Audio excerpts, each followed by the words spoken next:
Hello दोस्तों, कैसे हैं आप सभी। शुरू करते हैं आज के इस वीडियो को। आज के इस वीडियो में दोस्तों मैं आप सभी से बात करने वाला हूं हमारी sleeper version of Vande Bharat train के एक्सपेक्टेड रूट के बारे में। और आज की ये जो अपडेट है दोस्तों यूएसबीआरएल प्रोजेक्ट से भी जुड़ी हुई है। तो आइए बिना किसी देरी के शुरू करते हैं आज के इस वीडियो को। तो जैसा कि दोस्तों आप लोग जानते हैं कि हमारी स्लीपर वर्जन की वंदे भारत एक्सप्रेस जो है वो बीएएमएल से निकल करके आईसीएफ चेन्नई पहुंच चुकी है। और जब ये ट्रेन आईसीएफ चेन्नई पहुंची तो हमारे कई सारे रेलवे ऑफिशियल्स का ये कहना था कि दिसंबर तक इस ट्रेन को ट्रायल एंड टेस्ट कर लिया जाएगा और किसी एक रूट के ऊपर इस ट्रेन को चला दिया जाएगा। और अभी रिसेंटली दोस्तों आईसीएफ चेन्नई के जनरल मैनेजर सर ने इस ट्रेन के रूट से जुड़े हुए एक बहुत ही इंपॉर्टेंट बात को क्लियर करा है, जिसके बारे में इस वीडियो में हम लोग बात कर रहे हैं। तो दोस्तों हमारी स्लीपर वर्जन की वंदे भारत एक्सप्रेस ट्रेन, जिसका हम सभी को बहुत ही ज़्यादा बेसब्री से इंतजार है, इस ट्रेन का जो एक्सपेक्टेड रूट निकल करके सामने आ रहा है वो दिल्ली से श्रीनगर के बीच में आ रहा है। ऐसा कई सारी मीडिया एजेंसीज ने बताना शुरू कर दिया है। आईसीएफ चेन्नई के जनरल मैनेजर सर के स्टेटमेंट के बेसिस पे ही ये बातें निकल करके सामने आ रही हैं कि इस स्लीपर वर्जन की वंदे भारत एक्सप्रेस को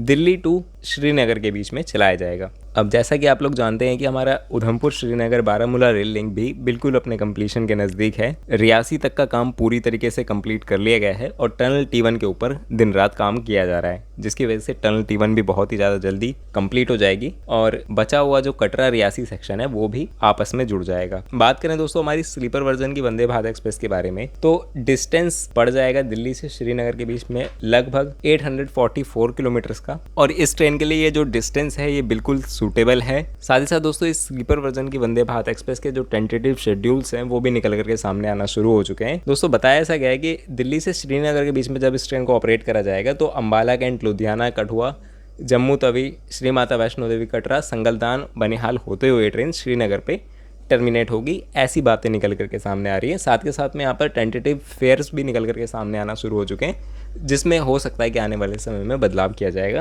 थर्ड एसी के लिए 2000 रुपीज़, सेकेंड एसी के लिए 2500 एंड फर्स्ट एसी के लिए 3000 रुपीज़ पे करने होंगे, ऐसा बताया गया है। एक इंपॉर्टेंट बात दोस्तों कि आप लोगों ने देखा है कि हमारे कटरा बनिहाल रेल लिंक के ऊपर कई सारे स्टेशन ऐसे हैं जो कि लॉन्ग हॉल ट्रेन के लिए बिल्कुल भी नहीं है सूटेबल, जिसपे हम लोग 24 या फिर 22 कोचेस की ट्रेन को खड़ा नहीं कर सकते हैं। तो उस कंडीशन में स्लीपर वर्जन की वंदे भारत एक्सप्रेस, तो ये ट्रेन कंप्लीटली सूटेबल होने वाली है उन शॉर्ट प्लेटफॉर्म्स के लिए भी, क्योंकि यहाँ पर टोटल 16 कोचेस रहने वाले हैं। जैसा कि आप लोगों ने सुना ही होगा कि 11 तो थर्ड एसी के कोचेस रहेंगे, बाकी 4 सेकंड एसी और एक फर्स्ट क्लास का कोच रहेगा, जिसकी वजह से प्लेटफॉर्म के ऊपर खड़ा करने में कोई भी दिक्कत नहीं होने वाली हमें स्लीपर वर्जन की इस वंदे भारत एक्सप्रेस ट्रेन को। वैसे दोस्तों स्लीपर वर्जन की वंदे भारत एक्सप्रेस ट्रेन को हमेशा से ये हम लोग सुनते हुए आ रहे हैं कि या तो दिल्ली मुंबई रूट के ऊपर चलाया जाएगा या फिर दिल्ली हावड़ा रूट के ऊपर। लेकिन इसका मतलब ये बिल्कुल भी नहीं है कि दिल्ली मुंबई और दिल्ली हावड़ा रूट के ऊपर इस ट्रेन को नहीं लेकर के आया जाएगा। आने वाले समय में दिल्ली मुंबई एंड दिल्ली हावड़ा दोनों ही रूट कनेक्ट होने वाले हैं। अभी हो सकता है कि रेलवेज जनवरी 2025 में हो सकता है कि स्लीपर वर्जन की इस वंदे भारत एक्सप्रेस को दिल्ली से श्रीनगर के बीच में ही चलाए। ऐसा इसलिए भी क्योंकि दिल्ली मुंबई और दिल्ली हावड़ा रूट दोनों ही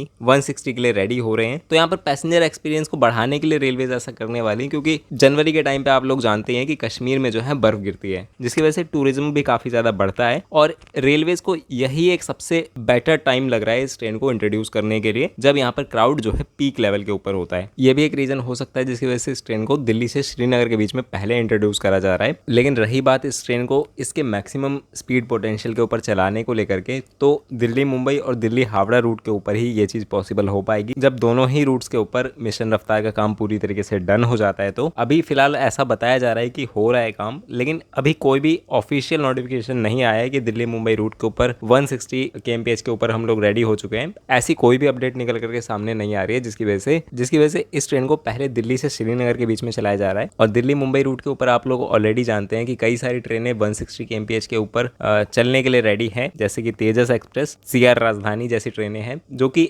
आराम से 160 kmph के ऊपर चल सकती हैं। लेकिन रूट अपग्रेड नहीं होने के कारण ही 160 kmph के ऊपर इन ट्रेनों को नहीं लेकर के जाया जा रहा है। और अभी फिलहाल कुल मिलाकर के जानकारी दोस्तों ये निकल करके सामने आ रही है कि 840 किलोमीटर के इस डिस्टेंस को ट्रैवल करने में इस ट्रेन को 13 आवर्स का समय लगेगा। और इस ट्रेन का मेंटेनेंस भी नॉर्दर्न रेलवेज ही करने वाली है। लेकिन दोस्तों देखने वाली बात यहाँ पर ये रहेगी कि श्री माता वैष्णो देवी कटरा के बाद जो वेदर कंडीशन है वो बहुत ही ज़्यादा एक्सट्रीम वेदर कंडीशन है, जिसमें ट्रेन्स को चलने के लिए कुछ स्पेशल हीटिंग अरेंजमेंट्स का होना बहुत ही ज़्यादा ज़रूरी है। नहीं तो ट्रेन्स में सप्लाई करे जाने वाली पानी की पाइप्स में जो है बर्फ भी जम सकती है और पैसेंजर्स को भी काफ़ी ज़्यादा प्रॉब्लम्स का सामना करना पड़ सकता है। तो इसके लिए आप लोगों ने देखा था कुछ समय पहले कि नॉर्दर्न रेलवेज में एक वंदे भारत आई थी, जिसे कि उस चैलेंजिंग वेदर कंडीशन के लिए पहले से ही रेडी करके लेकर के आया गया था, क्योंकि विंडशील्ड के ऊपर हम लोगों ने देखा था कि टंगस्टन का यूज़ करा गया था, जिसकी वजह से विंडशील्ड के ऊपर बर्फ ना जमे और लोको पायलट को विजिबिलिटी में कोई भी इशू ना फेस करना पड़े। तो ऐसा कुछ अपग्रेड इस ट्रेन में भी होगा, तभी जाकर के हम लोग श्रीनगर से दिल्ली के बीच में इस ट्रेन को चला पाएंगे। रेलवे इस रूट के ऊपर इस ट्रेन को देने से पहले ऐसा कुछ ना कुछ अपग्रेड जरूर करेगी